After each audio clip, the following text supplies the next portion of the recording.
how are you? Doing great. Good, nice to meet you. Nice to meet you. First of all, you are always dressed so impeccably, whether thanks, it's, you have like, can I feel this material? Yeah, of course. Man, that's like superhero stuff right there. Avo, my stylist, hooked this up. It's like a woven leather, Armani leather jacket. Dressed I like really dressed like a movie villain. Yeah, thanks, man. Thanks. So tell me it feels a little Terminator-ish, doesn't it? bit. Tell me a little bit about Rev 9. Well, the Rev 9 is I have many of the strengths of the T800 and the T1000 and almost none of the weaknesses. You know, it's just I have a carbon-based endoskeleton, like a carbon-based alloy endo that's stronger and more flexible and lighter, and it also has more kind of points of articulation. So it's just a way of maintaining the durability, but also being able to be fast and agile. And then of course I have the liquid metal skin, which like a T1000, which has the textural mimicry where I can become whoever and whatever I want. So it's a pretty badass hybrid of two of the greatest villains of all time, I think. Before you start filming this, do you have a chance to go to Arnold and say, or any of the people who have worked on this before, and get a sense of the Terminator and how to be a Terminator? Yeah. When I was going through the audition process, I was listening to Michael Rappaport's podcast, and Robert Patrick was a guest. And I was listening to him literally just describe, just like, day for day, moment for moment, the same process I was going through. What Jim had put him through, they were putting me through the same paces. And I got to hear him speak about his process and some things that he brought to the character, and I was just really happy to have that. And while I was undergoing my own auditioning, flaming hoops, like gauntlet. And then when I talked to Arnold when we would train together, I had asked him, and he was always really great. He just wanted me to do it my way, and I was so thankful for his help and his knowledge. And he's, what he was always saying, which I already had the idea that, it must be really efficient and everything must be effortless. And that's exactly what he says. Like, it must be effortless. All the mag changes, you don't look at the mag change. You have your eyes on the target and everything is effortless. And so that was really great advice. And I took it to heart, and I try to infuse as much of it as I could.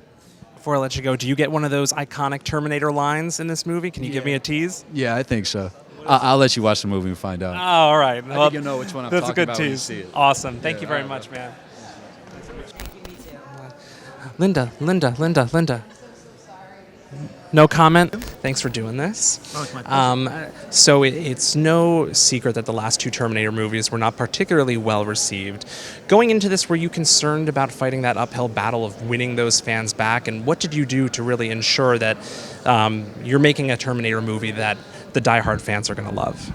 Oh, I'm terrified of that. Yeah, I mean, because you could talk about franchise fatigue, but you just feel like anybody that's not Jim Cameron directing the movie, or anybody that's not Linda Hamilton, luckily we checked that box, playing Sarah Connor, is going to be a disappointment to fans.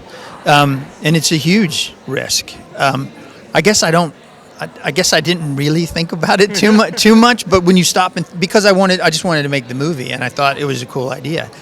And the risk part of it, I don't know, fear's not a big part of my decision-making process, but I do feel the responsibility keenly, because I'm like those fans that I want to see a good movie, and I don't want to see another fucking...